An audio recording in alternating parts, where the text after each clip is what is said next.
Okay, well, I think we're going to go ahead and get started because we have a lot of information to share with you today. Good afternoon, everybody, and welcome to our breakout session, 2020 State of Survivorship Survey Results. My name's Elena Janot, and I'm the Vice President of External Relations here at NCCS. And I'm really excited to be joined by Pam Loeb from Edge Research, who has worked with us. This is actually our second survey we've done together with Pam and the team at Edge. And Pam serves as the lead researcher on the project. I've had the privilege of working with her throughout this survey, and I'm excited to be here today as we share the results. Because they really capture why we do what we do here at NCCS. Our goal was to better understand the patient experience, and this data helps guide our policy efforts to address the gaps in care. If you have any questions as we go along, I encourage you to put them in the chat box, and if there are any that are critical to that moment, I will interrupt Pam, and she might be used to that by now. So, and if not, we'll save them to the end, but please feel free to ask. There's a lot of information here, and many of you watching might have taken this survey, as we did share it with our NCCS advocates and other people who are connected to us, as well as a broader national survey, which Pam will guide us through. So Pam, I'd love to turn it over to you. Great. Okay. Sorry, just sharing my screen. Can you see it okay? Yes. Wonderful. Well, thanks for the opportunity to be here today.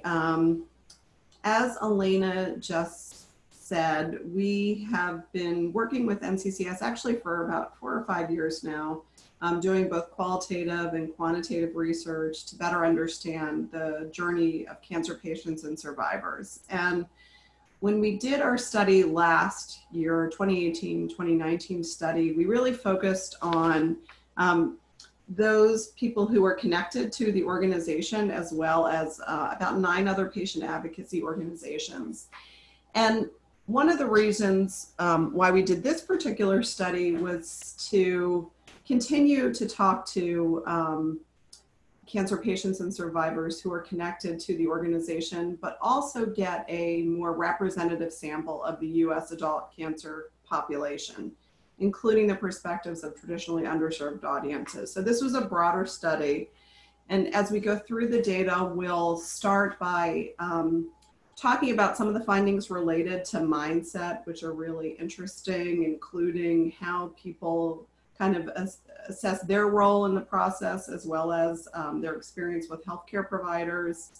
We ask a lot of questions around side effects and the help that people have had with coping with various side effects. And then we get into post-treatment information and care and different survivorship resources.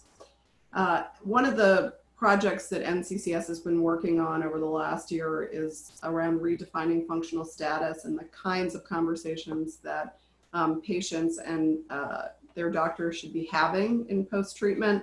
And we also dig into some of that as well in this study. So to collect this data, we had 3 different phases of research. We actually started off with open-ended conversations with a range of different cancer patients and survivors, about 15 hours of interviews. We really tried to get a good mix of different individuals, mix of cancer types, stages, ages, race, ethnicity, as well as income.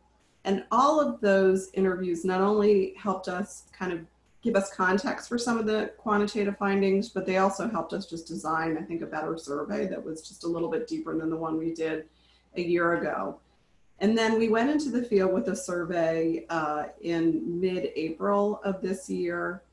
And as I said, the goal of this was to get a representative sample of US cancer, of the US cancer adult population. So we looked to ACS and NCI for statistics, and we made sure that the survey was representative by age, gender, race, ethnicity, and region. We also did something called oversampling. So we got slightly larger samples of a few audiences that we wanted to look at with more statistical reliability: Blacks, Hispanics, low income, and 65 plus. So when you see the total data, It is representative of the US adult cancer population. But when you see some of the subgroup information, you should just know that we did some oversampling to get better statistical reliability. And then we did a parallel survey of what we're calling the NCCS connected group. And those are patients and survivors who have been in contact with the organization through email, have registered to get a newsletter or participate in an event or advocate on behalf of the organization. So many of you on the phone probably have taken the survey. And there are definitely differences between kind of the national population and the NCCS connected population. So we'll look at those in more detail as we go through the study. And we have color coded the results. So anything of the national representative sample is in green, the NCCS connected group is in orange, and we'll note statistically significant differences in blue, which is higher, and red, which is lower. And I just want to point out before we dig into the findings that there were demographic differences between this national representative sample and the NCCS connected group that I think impact the findings to some degree. The NCCS connected group definitely skewed female, 84% female, was younger than the American cancer population. So the majority were under 65 years of age. Were definitely more upper income, more educated, so more upper socioeconomic status, and thus were more likely to have private insurance. And even though a large majority had gone through chemotherapy, were more likely than the national sample to describe their current state of physical health as excellent or good. And I think some of that just has to do with some of the age differences. One of the data points that's not in here is we also had about 15 to 18% in both populations who've gone through immunotherapy, which is something that we looked at in more detail in the last study that we did. But let me start off with just a quick overview of findings. What we'll look at first is some of the data and some of the qualitative feedback around mindset. One of the kind of psychographic patterns that we've seen in this research and other research that we've done for cancer organizations is that a mindset that my doctor knows best is really kind of the prevailing one of most cancer patients nationally. So most cancer patients go into this journey and take the advice of their doctor and really don't get a second opinion or get that involved in the initial decision-making process. And at face value, we also have majorities who say that they were pretty satisfied with their care, the care that they got from their healthcare team. But when you go a layer deeper and you start asking more specific questions around their care and around some of their concerns, there are cracks in this foundation. And we'll see that throughout this report. And this just kind of gives us a sense of areas where you as advocates need to, things that you need to kind of highlight more. The other thing that was really interesting to see in this report was, or in this data set, was that those who were more involved in treatment decisions from the get-go were more likely to have positive post-treatment experiences. So involvement from the beginning means better outcomes over time. We saw that the national sample and the survey among the NCCS connected were different demographically. We'll also see that the two groups are different psychographically. The NCCS connected group is more likely to, frankly, have higher expectations of care and of their healthcare providers. And they are more likely and more interested in tapping into a range of resources beyond just their oncologist and their primary care physician to help with their decision-making process and to be self-advocates. As we've been doing this work for NCCS over the years, the two side effects that kind of continue to rise to the top and be the most common across ages and stages and types of cancer are fatigue and mental health issues. And that is true again in 2020.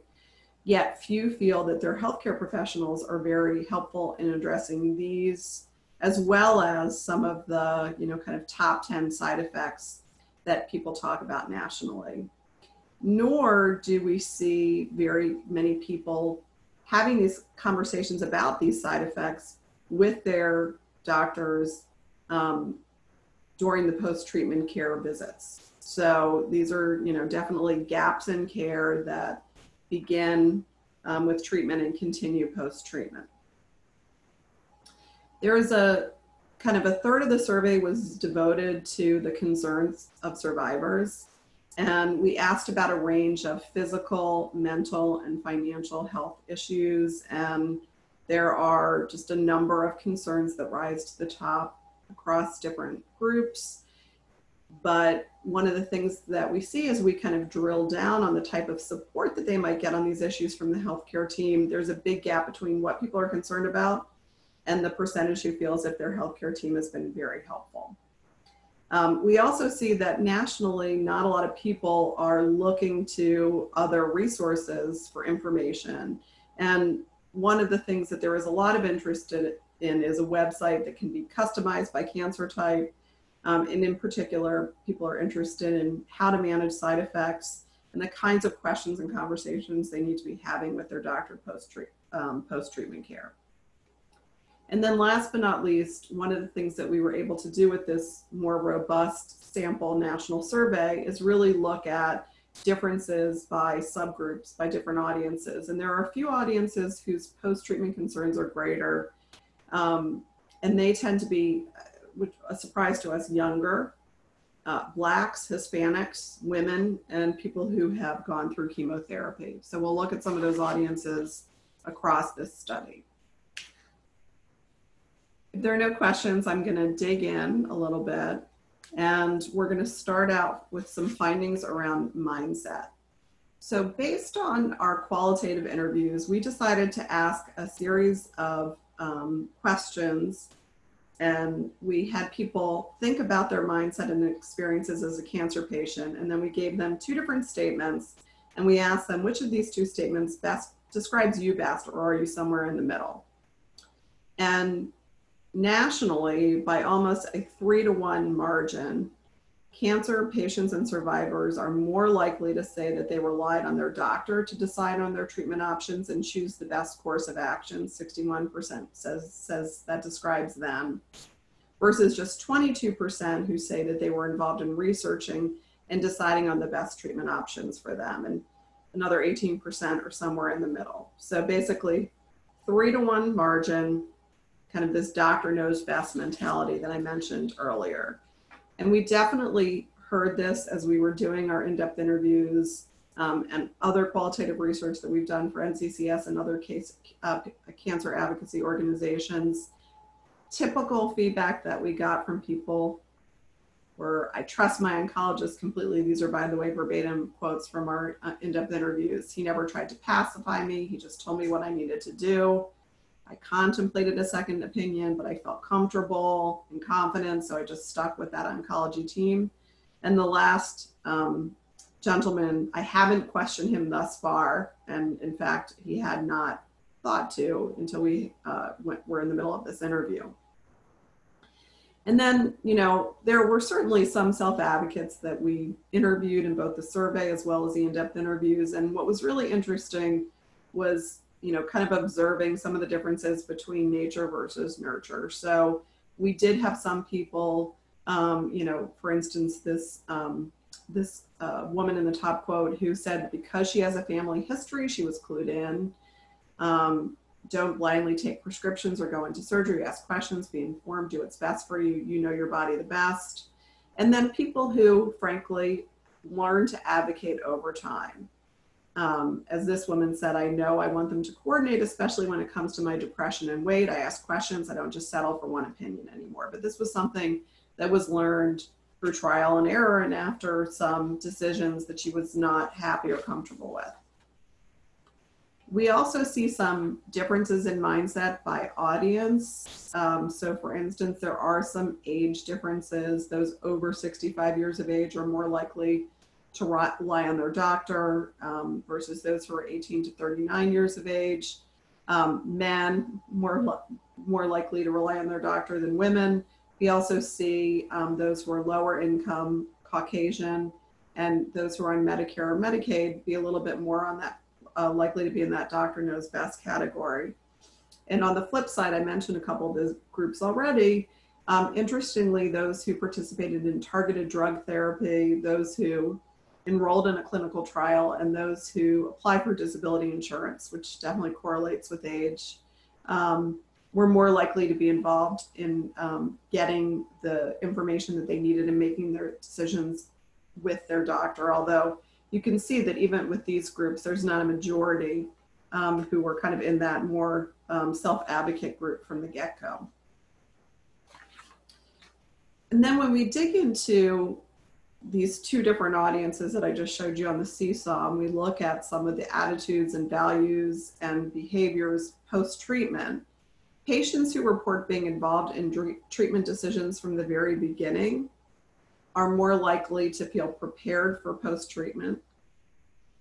They're more proactive in talking to their healthcare providers about post-treatment care, and they're more likely to describe their post-treatment medical care as excellent versus those who were not involved in the decision-making process from the get-go. So as I said, again, involvement does seem to translate into better outcomes.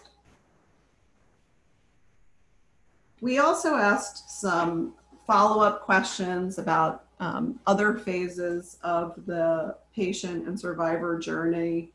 And in some cases, we see patients being more proactive. So for instance, we have about 6 in 10 who say that even though they might not have been involved in the decision-making, they did do the research to learn as much as they could about their diagnosis, versus just 1 in 10 who said that, they just didn't read and follow up because they did not want to hear all the bad things.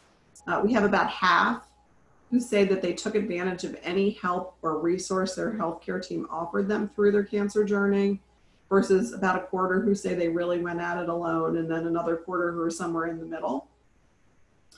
And then about half who said their goal, their end game, their focus was getting rid of cancer no matter what, versus about 2 in 10 who said that they were more interested in maintaining their quality of life. And then again, another about 30% are somewhere in the middle. I do want to touch on that middle bar, the group who said that they took advantage of any help or resource their healthcare team offered, because we did have some hypotheses going into this research that in terms of asking for help, there would be some demographic differences potentially. But one of the things that we see in this data is that, not every patient is willing to be a self-advocate or accept support. And honestly, it doesn't have as much to do with demographics as it does with personality. So again, I mentioned that about half said that they took advantage of every resource that was given to them. There are no differences by gender, age, race, income, or education around this question. And it was so interesting in our interviews, because I think sometimes we went into the interview expecting to hear one thing, and it really just had to do with the person's outlook on life, often to be open to getting help. So this first woman who has stomach cancer, 49 years of age, talked about how she had a great nurse navigator from the get-go, got her involved with a social worker, gave her a lot of written information, help while she was going through her diagnosis, and even help with transportation. Whereas another woman, a little bit younger, who told us that even though she was offered some help, social workers, caseworkers, she really just relied on her oncologist and went through chemo. And I interviewed this woman really on her own, woman with 3 children, with a husband who was really devastated and having a very hard time dealing with this. And she just grinned and bared it and suffered through. So that's some of the mindset findings that we have from the national sample. I do want to just point out that, as I alluded to earlier, mindset does differ between kind of our representative group of adults with cancer versus those who have connected with a group like NCCS. So our NCCS group, about a third said that they relied on their doctor to make decisions about treatment. A third were very involved in the decision-making process, and another 3 and 10 were somewhere in the middle.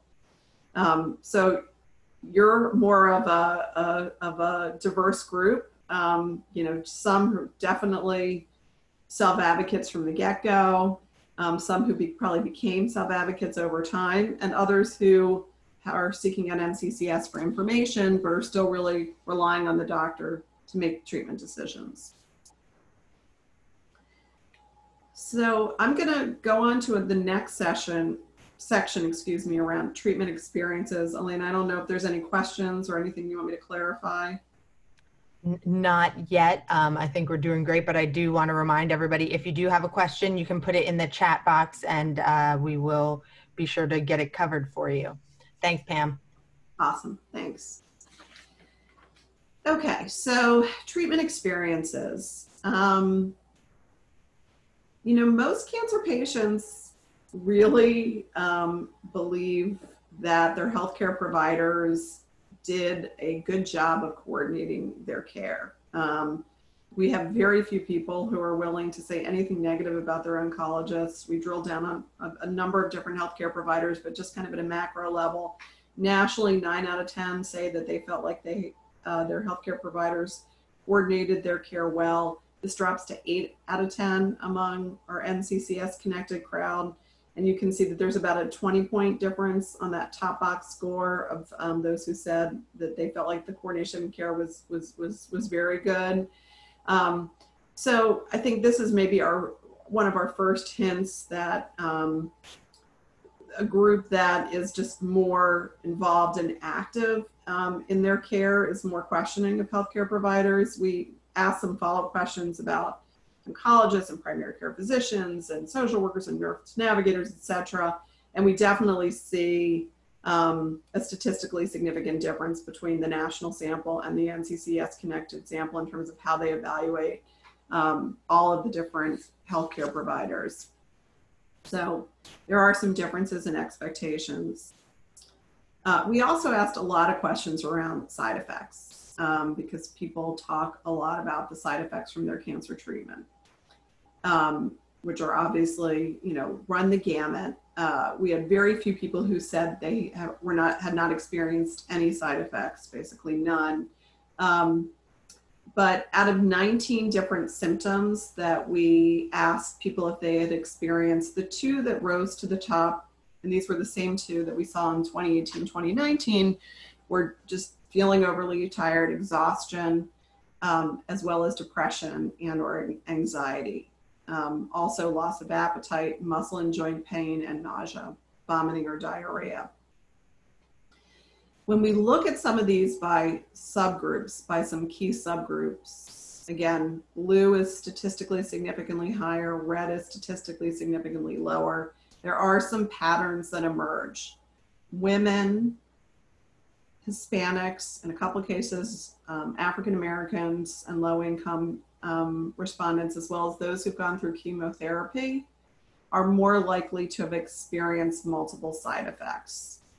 And then what is so interesting in the survey is that the 65 plus group is actually less likely to say that they've experienced a number of different side effects.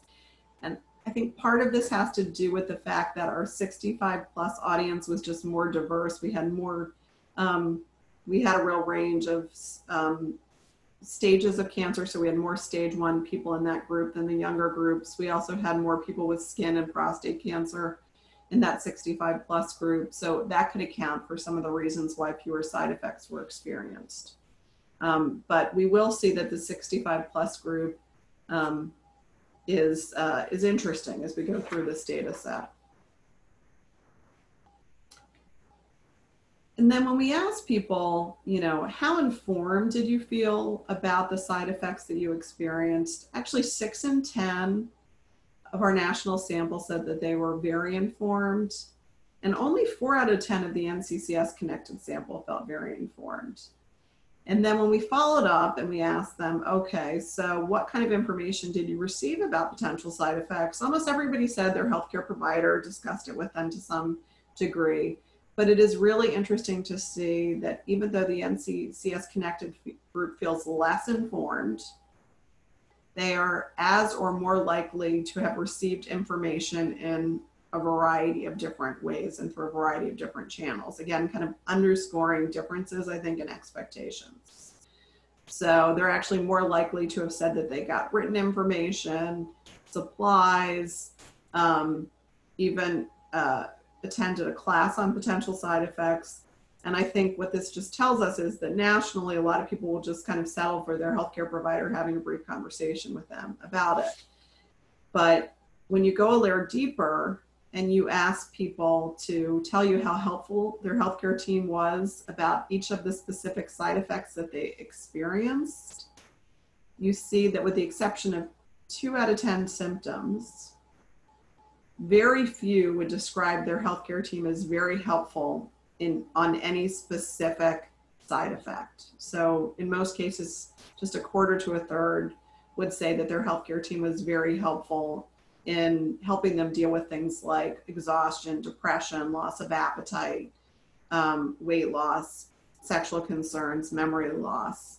And when we had these conversations in the in-depth interviews, the quote to the right, I think, is pretty indicative of the types of things that we heard from our respondents. As this woman said, what bothered me is you have these heavy doses of chemo which affect your body, but no one says it's going to affect your brain. When I mentioned this to my oncologist, that I was depressed and anxious and I had a knot in my stomach and I was shaking, he'd say, this is very normal. It'll go away. So, this is where we start to see, as I said earlier, cracks in the foundation about, oh yeah, my care was really good. And then when it comes to post-treatment care, again, we had about half of patients nationally who felt as if they were very prepared for post-treatment care. About 4 in 10 somewhat prepared, 1 in 10 not prepared. A couple of demographic differences, not a ton. I think it's interesting that those in that 65 plus group felt better prepared. And I think part of that, just from my in-depth interviews, has to do with the fact that they just have more friends, colleagues, family members who've gone through a cancer journey because they're older and have had more experiences. So they have a better sense of what to expect than younger people. When we ask people, which of the following types of information did you receive or did you discuss with your healthcare provider as you transition to post-treatment? People said that, about 6 out of 10 said, I had a conversation about what to expect, but when we get into specifics like exercise, long-term side effects, emotional or psychological services, the numbers really drop.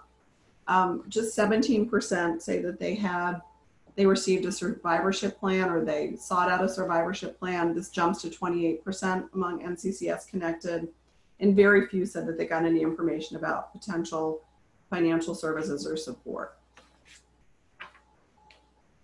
And when it comes to where they go for information, again, there are big differences between the national group in green and the NCCS connected group in orange.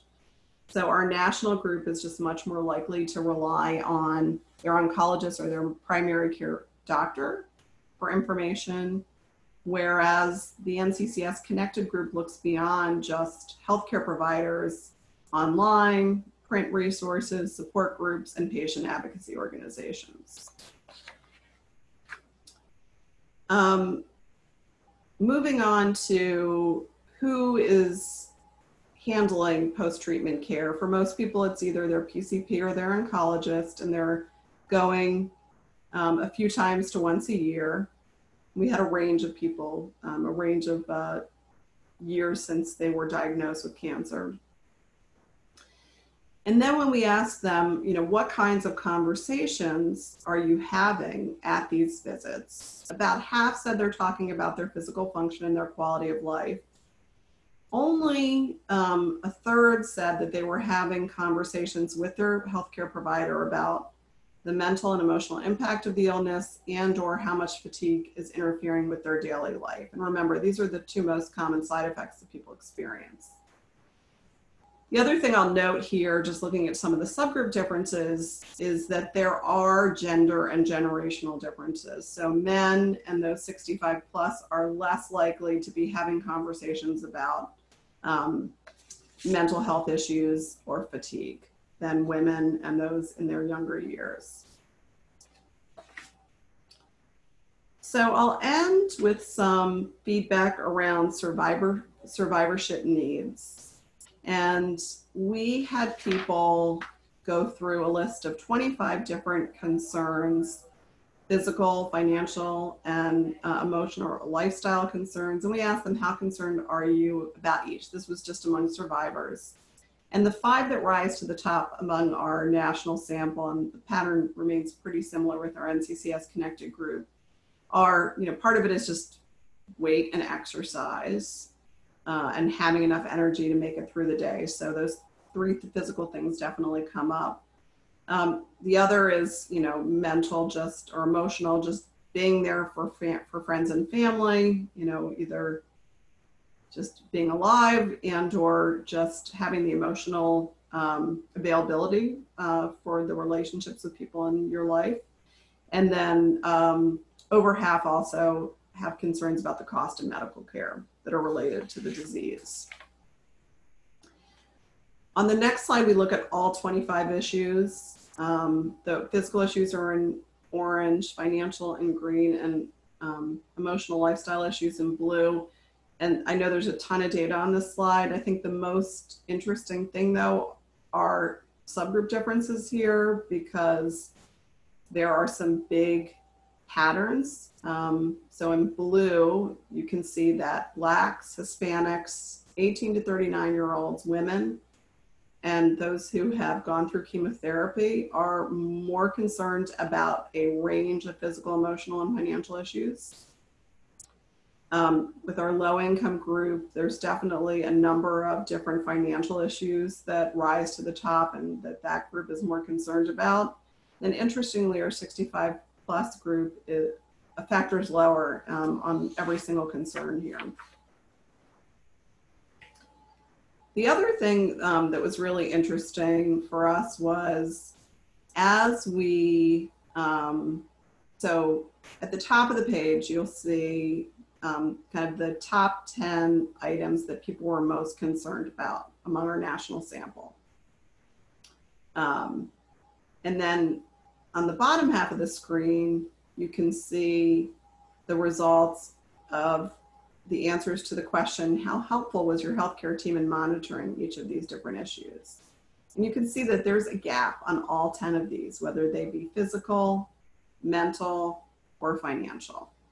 So, 64% are concerned about maintaining a healthy weight. Only 26% said that their healthcare team has been helpful in monitoring their weight. And, that kind of runs the gamut from things like maintaining weight to, cost of prescriptions, to some of the mental health issues and the fatigue issue that I mentioned earlier. So this is among the national sample. Among our NCCS connected sample, the gaps are even greater. So the NCCS connected group is more concerned about a range of issues, and they're less likely to feel as if their healthcare team has been helpful in monitoring these issues. And I think, there's probably 2 things going on here. I think one is that people who have sought out a group like NCCS have a reason, maybe having an issue or a bad experience with care, and thus seeking out someone beyond a healthcare professional. So that's why we see these gaps, and or, just higher expectations of healthcare professionals from the get-go, or something that's been learned over time. We also wanted to understand what resources people might be interested in accessing in the future. There's not a lot that they're currently using. So we did in this question, we asked, if the following were available through your healthcare team, would you use it? And some of the items that rise to the top are a website for cancer patients and survivors, nutrition programs, programs for managing long-term symptoms, and financial support. And in particular, we drilled down on the website, and you can see that majorities in both the national sample and the NCCS connected sample are interested in a website that in particular they're able to filter by cancer type so that they can be a lot more specific around their experience. And the kinds of features that they're interested in are around side effect and symptom management, having a checklist of questions to ask their physician about their health, as well as information on diet and exercise. And our NCCS Connected crowd is more interested in all of these.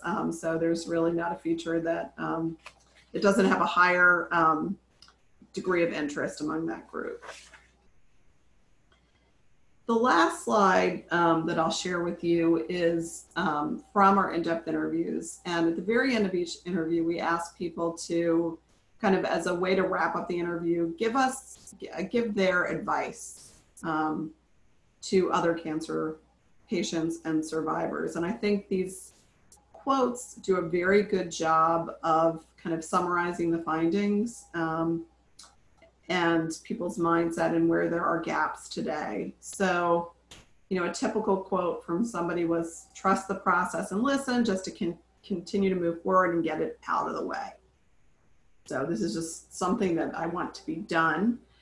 We definitely, however, had a couple of advocates out there who said, pick doctors who will spend time with you and answer your questions, find someone who is understanding and willing to listen. But at the same time, often very, kind of low expectations about what your healthcare team can provide to you as you go through this journey. So just think of it as a job that you push through. Focus on the endpoint, take control of what you can and let go of what you can't.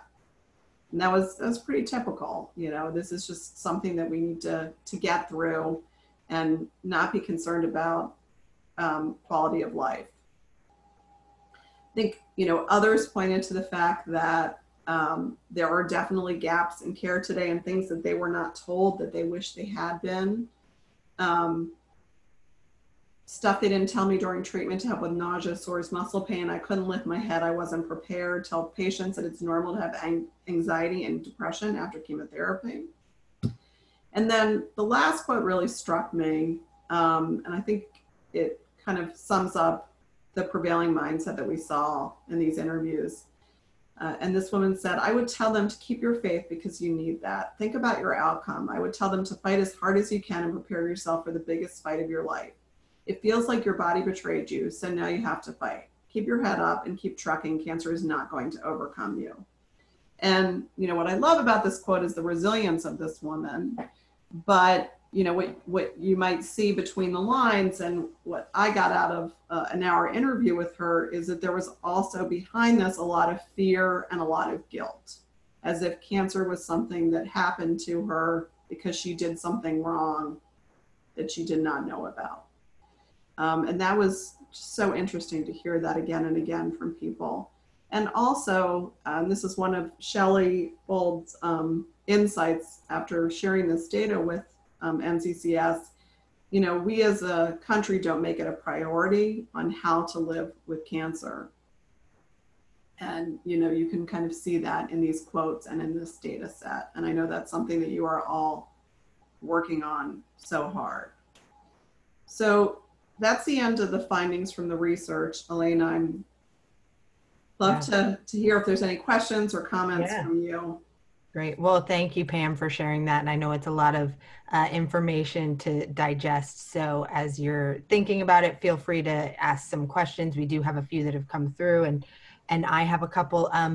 One that came through that I think is something we've all thought a lot about since we've seen the results of this survey, which is, and I think I know what you'll say, but do people go to places like NCCS because they feel dissatisfied with care and they're looking for more information slash connection, or are there commonalities in the NCCS cohort that make them lean towards being less satisfied? Age, income, education. I know we know that the NCCS group is, much more heavily skewed female, a little bit higher socioeconomic status. Is it women? Is it that we just as women are more engaged in our care? What do you think? What's your take on that? I mean, I think it's it's a little bit demographic, younger, more female, more likely to have experienced chemotherapy, which leads to a host of issues and side effects, um, more educated. But I also think it is probably experiential. I mean, I think there's some people who reach out because they are just having a horrible time and they don't know where else to go. And then there are some people who, as we saw from that, kind of initial mindset, who get involved from day one because they feel as if their outcomes will be better if they are involved in the decision making. So I think it's kind of all three things together, which is great. Yeah.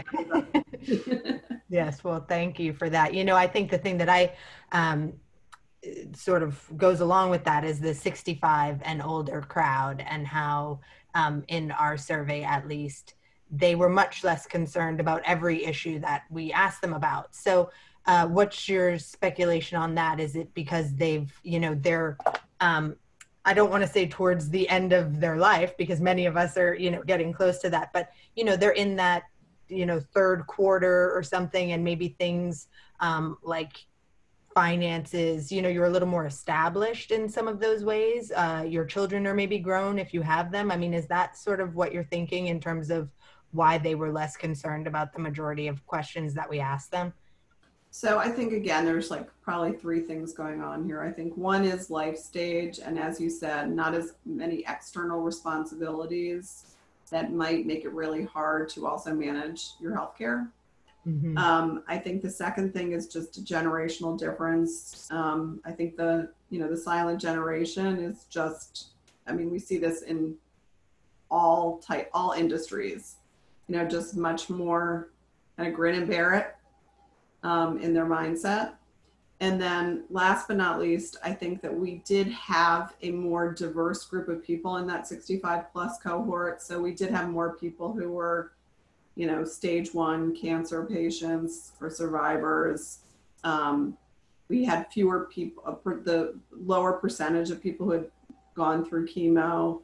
We had more people who had like skin cancer and other things that might not be as, the treatment might be less invasive. So I think those are three of the reasons why. Okay.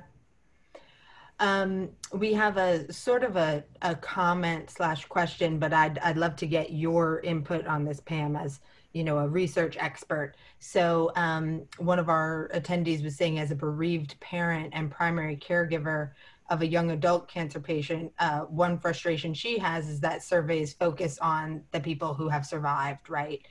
She knows you obviously can't ask people who have died about their experiences, but maybe you could ask the caregivers. That might lead to some insights about the experience and why they didn't survive. What are your thoughts on that and your experience? Yeah, I mean, the caregiver population is a totally different mindset and mentality. And, that's something for you guys to think about in terms of future research. Yeah. I mean, we did, when we've done, like we've worked for a couple of cancer advocacy organizations where, like pancreatic cancer, for instance, where obviously the survival rate is very low, and we focused in those on the caregiver population. And I think that's a really interesting perspective to drill down on for the future. Yeah, absolutely. No, that's a great question. I appreciate that being posed to to us, because it's something that I don't think we've thought about a lot in the surveys we've done thus far. So I think it's something great to point out. One thing that I think for me, the thing when you look through this survey is you see that just this pretty stark difference between the NCCS group and the national sample. And as you know, Pam, but for the audience here, one of the reasons we wanted to do the national sample was because we sort of sensed this, that maybe as an advocacy community, when we're doing some of the survey work, we're talking to people who have had similar experiences, and maybe their expectations are higher or different than the national sample. So that's why it was really important to us to drill down, so that when we are doing our work, we're talking about everyone who has had cancer, and not just those of us who have been able to find a group like NCCS or many of the other great advocacy groups out there. But we really wanted to make sure that we were capturing the general population. And I think that was one of the things that I saw that stood out the most, was just the stark differences there. Pam, I don't know if there's something from the survey that really stood out to you in terms of, your work doing this for many, many groups. I guess the thing that stood out the most for me was the number of people who said that they were satisfied with their care and that they felt like they had been well prepared. But then when we drilled down on specific side effects, very few people said that they had gotten any help in their journey with these specific side effects. And having been a caregiver myself, that's the worst part, Yeah. So that was really stark to me. Yeah. Yeah. I think that, one thing, we're getting a couple questions coming through the chat about asking about the minority population that was included in the survey, and is it reflective of the general cancer population? So if you wouldn't mind just quickly, some people might not have been on at the very beginning, if you wouldn't mind just quickly talking about how you manage that. And yeah, so what we did at the very beginning of this is we went to American Cancer Society and National Cancer Institute. It's at NCI, stands for National. Yep. We went to look at both of their statistics about the U.S. adult cancer population. And when we went into the field with the survey, we set quotas, they're called. I know that sounds like a bad word, but that's just a survey research word, so that we were sure we were getting a representative sample by gender, by race, by ethnicity, by age, and by geography of the cancer population in the United States. One of the things that we did with Blacks, Hispanics, 65 plus, and low income populations is we conducted some additional interviews with them so that we would have large enough sample sizes so that when we were doing subgroup analysis, the margin of error would be smaller and we could really see where there were some subgroup differences. And, if you look through this report, there were a lot of interesting subgroup differences. I mean, racially and ethnically, Blacks and Hispanics in particular are more likely to be concerned about a range of physical, emotional, and financial issues in post-treatment. And I think, that is something that the community needs to address. Those disparities are something that the community needs to address. Absolutely. So I think just, bottom line is that the national sample, that one in green that you saw, is representative. I think it's fair to say, right, Pam, it's statistically representative of the United States cancer population. Right. Now, the people who have cancer who never went to a doctor, and the people who aren't represented in those ACS and NCI stats, that's a different story. But we did do it to those those stats set forth by the American Cancer Society and National Cancer Institute. So thank Correct. you for explaining that, because I know it took me a few times to hear how that was done to understand it. I That's still okay. don't totally We do understand it it, but every day and it's still like confusing, but one question that is more complicated probably than we have time for, but okay, so we have this data. What do we do with it? How can this help us? Uh, how can this help us in the future of cancer care and survivorship? are you asking me this question? Because Well, you're I'm asking you, I guess, generally, the group, okay?